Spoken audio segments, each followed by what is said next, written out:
नमस्कार। खबरों की खबर में मैं कादम्बिनी शर्मा हूं आपके साथ।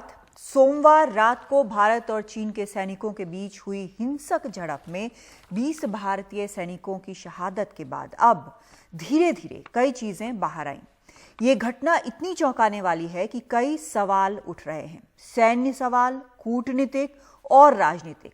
इन्हीं सवालों पर आज करेंगे हम चर्चा इस खास कार्यक्रम में। लेकिन पहले आपको बताते हैं कि सोमवार रात के बाद क्या क्या सामने आया है, क्या हुआ है भारत चीन के इस तनाव के बीच। अब तक जो सामने आया वो ये कि 4 अफसरों समेत 10 सैनिकों को चीन ने छोड़ा।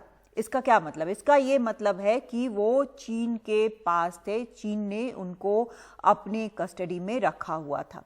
ये अपने आप में बेहद चौंकाने वाली बड़ी चिंता की बात है और ये सूत्रों के हवाले से ये खबर आई है। और ये सूत्र जो है, ये खबर तब बाहर आई है जब निगोशिएशन के बाद, बातचीत के बाद, सैन्य स्तर पर बातचीत के बाद इनको छोड़ा गया। दूसरी अगली जो डेवलपमेंट है वो ये, स्थिति कितनी सीरियस है वो आपको हम बता रहे हैं कि लेह पहुंचे हैं अब वायुसेना प्रमुख। वहां पे जो ऑपरेशंस हैं उसका पूरा वो जायजा ले रहे हैं वहां पहुंचकर, क्योंकि वो सबसे उसके बेहद पास, LAC के पास ये सब कुछ हुआ है। और फॉरवर्ड बेस जो है वहां का, वहां पर फाइटर एयरक्राफ्ट भेजे गए हैं। ये अपने आप में बहुत बड़ी चीज होती है कि फाइटर एयरक्राफ्ट जो है, लड़ाकू विमान मौके पर पहुंचे। ये ANI के हवाले से ये खबर आई है और ANI जो है ये न्यूज एजेंसी, इसके हवाले से खबर आई है कि वहां पर फाइटर एयरक्राफ्ट तैनात हो गए हैं। लेकिन सूत्र ये भी बता रहे हैं, क्योंकि कई चर्चाएं हो रही हैं कि आखिर किस वजह से ये झड़प हुई, इतनी हिंसक झड़प हुई इतने सालों में, जब हमारे 20 सैनिक जो हैं वो शहीद हुए। तो ये वजह सूत्रों के मुताबिक कमजोरी नहीं है। ये सूत्र कह रहे हैं कि भारत कोई कमजोर हो ऐसा नहीं है, बल्कि हम क्योंकि इस इलाके में एक बेहतर इंफ्रास्ट्रक्चर बना रहे हैं, यानी रोड्स बना रहे हैं, फीडर रोड्स बना रहे हैं, इसके कारण ये झड़प हुई है। और रक्षा मंत्री राजनाथ सिंह अगले हफ्ते रूस जाएंगे। वहां पर सेकेंड वर्ल्ड वॉर जो है उसके 75 साल में जो विजय हुई है उसके उपलक्ष्य में एक सेरेमनी है, एक कार्यक्रम है, वहां पर राजनाथ सिंह जाएंगे। चीन से भी वहां पर रक्षा मंत्री पहुंचेंगे। लेकिन जो सूत्र बता रहे हैं वो ये कि उनसे, चीन के नेताओं से हमारे भारतीय नेताओं की, यानी रक्षा मंत्री की कोई बातचीत नहीं होगी।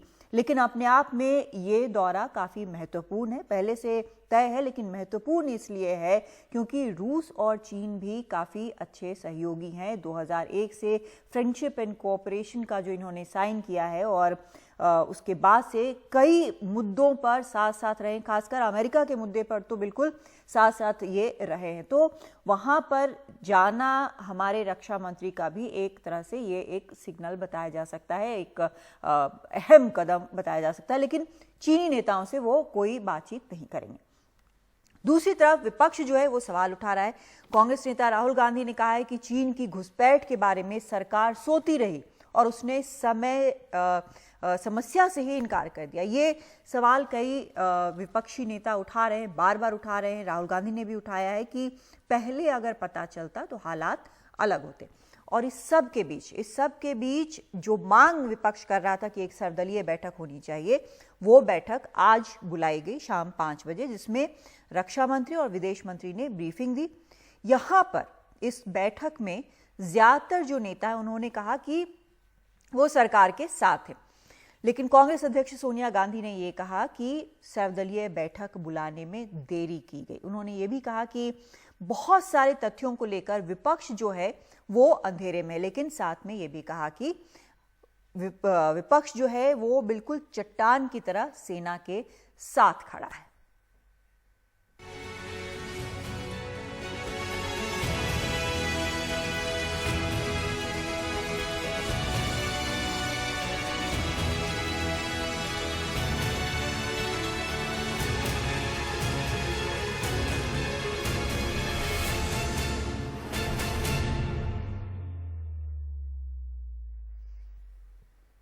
तो खबरों की खबर में दो खास मेहमान इस वक्त हमारे साथ हैं और इनसे हम चर्चा करेंगे। ये बेहद बड़ा मसला है।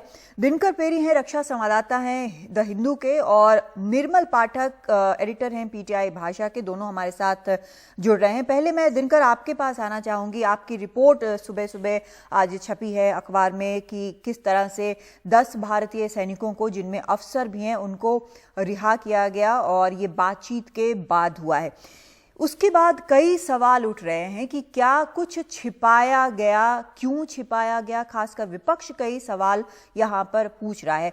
आज भले ही ऑल पार्टी मीटिंग हुई हो, उसमें जो जानकारी दी गई होगी, बहुत सारी सेंसिटिव जानकारी भी होती है, लेकिन जो ये बंधक बनाने वाली बात है, क्या आपको लगता है कि विपक्ष से मिलने से पहले या इसको किसी भी तरह से सूत्रों के हवाले से जो ये खबर सामने आई है, इस पर कहीं ना कहीं पर्दा रखना जरूरी था, क्योंकि उनको छुड़ाना पहली प्राथमिकता थी? शायद इस समय यही लग रहा है कि वो छुपाने का बात, ताकि क्योंकि पिछले 3 दिन से मेजर जनरल टॉक्स चल रहे थे हर दिन, ट्यूसडे, वेडनेसडे, थर्सडे। अभी लग रहा है कि इसलिए रखा है कि टॉक्स को फैसिलिटेट करने के लिए। एंड वेडनेसडे का मेजर जनरल टॉक्स में ये इसका एग्रीमेंट हो गया कि उनको छोड़ने के लिए, और कल उनको छोड़ा गया 10 पर्सनल, जिसमें 4 ऑफिसर भी है। अभी जानकारी यही है, इसके पीछे क्या हुआ है अभी इस समय पता नहीं है। पर जैसे आपने कहा, ऑल पार्टी मीटिंग में कांग्रेस पार्टी ने काफी कुछ क्वेश्चंस रेज किए। बिल्कुल। कांग्रेस नेता प्रेसिडेंट सोनिया गांधी ने ये पूछा है कि ये कब शुरू हुआ है।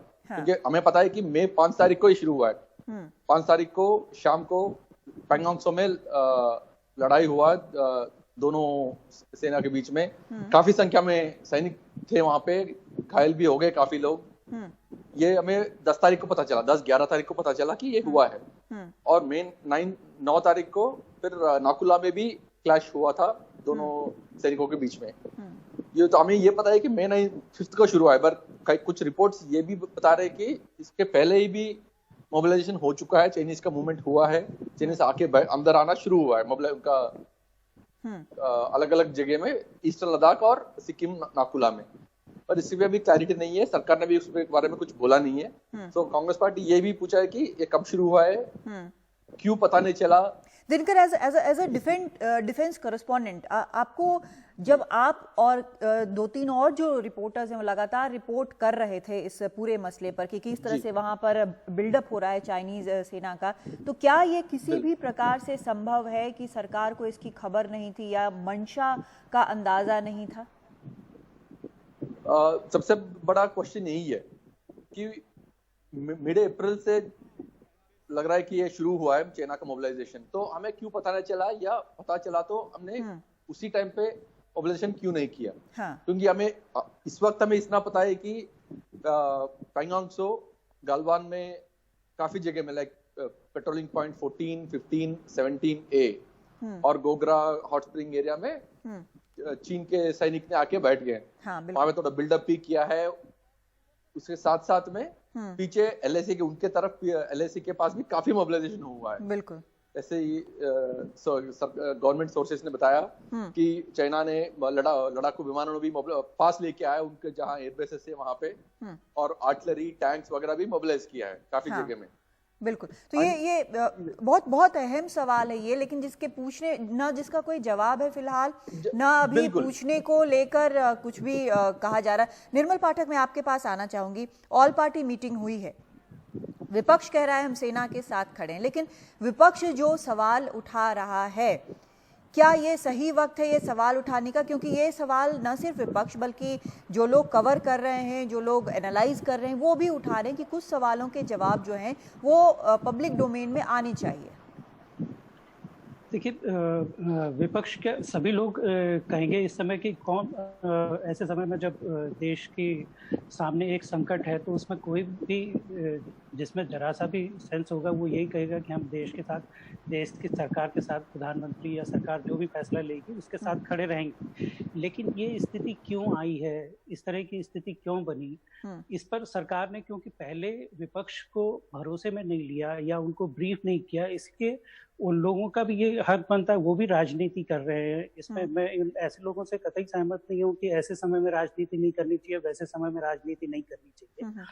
वो भी राजनीति कर रहे हैं तो उनको भी पूरा हक है जानने का कि क्या हो रहा है, क्यों हो रहा है, इस तरह की चीजें किस लिए, कैसे ऐसी स्थिति कैसे बनी। तो वो सवाल उन्होंने मेरे ख्याल से जो अभी, क्योंकि उसकी पूरी डिटेल नहीं आई है जो ऑल पार्टी मीटिंग हुई है, लेकिन विपक्ष ने उसमें सवाल पूछे हैं कि ये कब से चल रहा था, पहले क्यों इस तरह की पहल नहीं हुई सरकार की तरफ से। देखिए कि जब से एनडीए की सरकार या भारतीय जनता पार्टी के नेतृत्व वाली, प्रधानमंत्री मोदी के नेतृत्व वाली सरकार जब से आई है, तब से विपक्ष के और सरकार के बीच में संबंध कभी पिछले 6 सालों में कभी भी बहुत अच्छे नहीं रहे। आपको ध्यान होगा पहली बार जब मीटिंग हुई थी, जब सोनिया गांधी की और प्रधानमंत्री नरेंद्र मोदी की, जब वो पहले प्रधानमंत्री बने थे 2014 में, तो दोनों के बीच में एक औपचारिक बैठक होने में करीब 18 महीने, 1.5 साल लग गया था। वो भी तब जब जीएसटी को लेके काफी सरकार को जीएसटी लाना था और जीएसटी को लेके सहमति नहीं बन रही थी, कांग्रेस की भी सरकारें थी उस समय राज्यों में, तो उस पे एक कंसेंसस बनाने का, और शायद अरुण जेटली, लेकिन निर्मल ये बताइए कि ये जो एक है राष्ट्रीय सुरक्षा का मसला है, इसमें अंदर का कोई मसला नहीं है, किसी और देश के साथ है, तो क्या ऐसे में क्या समझें कि देरी हुई है या फिर मामले की सेंसिटिविटी को देखते हुए कुछ देरी से ऑल पार्टी मीटिंग बुलाई गई है? देखिए, मैं ये एक जो सरकार का एक रवैया था विपक्ष को लेके, वो हमेशा से जब से सरकार बनी है तब से इसी तरह का रहा है कि कोई भी बहुत बड़ा मसला हो उस पे विपक्ष को भरोसे में नहीं लिया जाता। ये विपक्ष की लगातार शिकायत है कि उनको भरोसे में नहीं लिया जाता। दूसरा, प्रधानमंत्री या उनके और सहयोगी, कैबिनेट के सहयोगी या पार्टी के सहयोगी, वो विपक्ष को लगातार निशाने पर रखते हैं राष्ट्रीय सुरक्षा के मुद्दे पर, कि जैसे सबसे ज्यादा राष्ट्रीय सुरक्षा, मतलब जो देश को लेके एक देश प्रेम वाले मामले पे वो लगातार विपक्ष निशाने पे रहता है उनके। तो वो एक विपक्ष की पीड़ा है कि उनको तो पूरा सरकार के मंत्री या पार्टी जो सत्ता में है वो उनको लगातार एक इस तरह से प्रोजेक्ट उनको एक पेश करती है देश की जनता के सामने। शायद ये वक्त नहीं है, लेकिन अभी भी लग रहा है कि वही हो रहा है जैसा आप कह रहे हैं कि राजनीति, सभी इसमें अभी भी राजनीति कहीं ना कहीं जरूर है। हालांकि नेशनल सिक्योरिटी के मुद्दे पर सब एक साथ हैं, लेकिन राजनीति भी है। दिनकर के पास मैं जाना चाहूंगी। दिनकर, एक और मसला है जिसको लेकर बेहद एक बड़े सवाल उठ रहे हैं। वो कल जो विदेश मंत्री ने राहुल गांधी के सवाल पर जवाब दिया था कि आर्म्स जो है हमारे सैनिक, हमारे ट्रूप्स कैरी करते हैं, लेकिन फिर क्या हुआ, ये सवाल सबके सामने है, फिर क्या हुआ। और जो वेटरन्स हैं, जो पूर्व सेना के हैं, वो कह रहे हैं कि अगर ऐसा था तो स्थिति साफ होनी चाहिए कि ऐसी स्थिति में जो वहां पर हुआ उसमें हमारे सैनिक आखिर क्या करें। क्या ये एक वाइटल क्वेश्चन अब बन गया है, खासकर तब जब इतने सालों बाद LAC पर इस तरह की एक घटना होती है जहां हमारे सैनिक जान गंवाते हैं? बिल्कुल, अभी कल विदेश मंत्री के स्टेटमेंट के बाद ये काफी बड़ा सवाल बन गया है, क्योंकि मंत्री ने कहा कि बॉर्डर एग्रीमेंट से 93, 96 और 2005 उसके हिसाब से सैनिकों के पास हथियार है पर इस्तेमाल नहीं किया है। क्योंकि पहले हमें पता था सूत्रों के अनुसार, वो जो डिफेंस हो या गवर्नमेंट हो, कि दे वर अनआर्म्ड, उनके पास आर्म्स नहीं था, ये जानकारी था हमारे पास। और कल का स्टेटमेंट वो सब बदल गया। पहले ये क्वेश्चन था कि उनके पास हथियार क्यों नहीं है, क्योंकि मामला ऑलरेडी गड़बड़ था। 1 महीने से टेंशन चल रहे थे, तो उस समय में बिना हथियार, वो भी एक कमांडिंग ऑफिसर और उनका टीम वहां क्यों गए बिना हथियार, जो भी है मॉनिटरिंग है, जो भी है, ये सवाल था पहले। इसके बाद अब ये क्वेश्चन आ गया, जैसे फॉर्मर चीफ्स ने भी आज क्वेश्चन किया है ट्विटर पे और मीडिया में भी, कि वैसे तो उसको रिव्यू करना, अभी वो एग्रीमेंट्स को भी रिव्यू करना चाहिए। एंड इसके बाद ये मंडे का इंसिडेंट के बाद, गलवान का इंसिडेंट के बाद, आर्मी ने भी कहा है कि उनका रूल्स ऑफ एंगेजमेंट को रिव्यू कर रहे हैं। हाँ सब ठीक है, ये critical शायद situation में ये क्या होगा? वक्त है अब रिव्यू करने का। लेकिन बिल्कुल, निर्मल पाठक, बिल्कुल। आप कूटनीति भी देखते रहे हैं, आपको लगता है कि पूरी तरह से अब यहाँ पर कम से कम चीन के मामले में पूरी स्थिति अब बिल्कुल बदल गई है? ये जो इतने वर्षों से बातचीत हो रही थी, अभी भी दोनों देश बातचीत की बात कर रहे हैं कि बातचीत से सुलझाएंगे, लेकिन अब शायद वो टर्म्स जो बातचीत के हैं या जमीन पर जो टर्म्स हैं वो शायद अब हमेशा के लिए बदल गए हैं। देखिए, ऐसा हमेशा के लिए बदल जाएंगे ऐसा तो नहीं है, लेकिन जो जिस तरह का जो अभी सरकार की तरफ से भी कहा गया कि जो रूल्स ऑफ एंगेजमेंट हैं वो अब पहले जैसे नहीं रहेंगे। हाँ। और इनको जो सामान्य स्थिति में आने में अभी टाइम लगेगा। हाँ। मुझे ध्यान है जब प्रधानमंत्री मोदी जी जब प्रधानमंत्री बने थे और उसके बाद उनकी पहली चीन यात्रा हुई थी, तो उसके पहले एक हम पत्रकारों का एक दल उसमें वहाँ चीन की यात्रा पर था उस समय, उनके चीन के विजिट से पहले। और चीन में उस समय काफ़ी ज़्यादा जो सरकारी तंत्र है उसको बहुत ज़्यादा भरोसा था। उनको ये लग रहा था कि प्रधानमंत्री इतना बड़ा मैंडेट, नरेंद्र मोदी इतना बड़ा मैंडेट लेके आए हैं, जिस तरह का समर्थन उनको जनता का है भारत में, और उसी तरह से उतने ही स्ट्रॉन्ग वहाँ उस समय शी जिनपिंग थे। तो उनको ये लग रहा था कि दोनों देशों की लीडरशिप इतनी स्ट्रांग है, तो जो भारत और चीन के बीच में जो समस्याएं चली आ रही है खास करके सीमा को लेकर के, वो शायद ये दोनों ही उसको सॉल्व कर सकते हैं। पर ये जो अभी की घटना हुई है, इसके बाद मुझे लगता है कि ये फिर से रिश्ते दोनों के बीच में, आपने देखा होगा कि उसके बाद शी जिनपिंग जब भारत आए थे तो किस तरह से उनका स्वागत प्रधानमंत्री ने किया अहमदाबाद में, तस्वीरें सबको याद है। तो दोनों के बीच में जो केमिस्ट्री बन रही थी और दोनों देशों की जो एक स्ट्रांग लीडरशिप को लेकर एक जो भरोसा बना था उस समय, वो रिफ्लेक्ट अभी के इसमें स्थिति में नहीं हो रहा, यानी कि हालात बिल्कुल बदल चुके हैं हर प्रकार से। जैसा दिनकर बोल रहे हैं वैसे भी कूटनीति के स्तर पर भी। हमारे साथ इस खास कार्यक्रम में जुड़ने के लिए आप दोनों का बहुत शुक्रिया। वक्त हमारे पास नहीं बचा है, लेकिन ये ऐसा मुद्दा है जिस पर लगातार डिस्कस करते रहेंगे, चर्चा करते रहेंगे, सवालों के जवाब हम आपके लिए ढूंढते रहेंगे। लेकिन फिलहाल एक ब्रेक लेते हैं, ब्रेक के बाद लौटते हैं।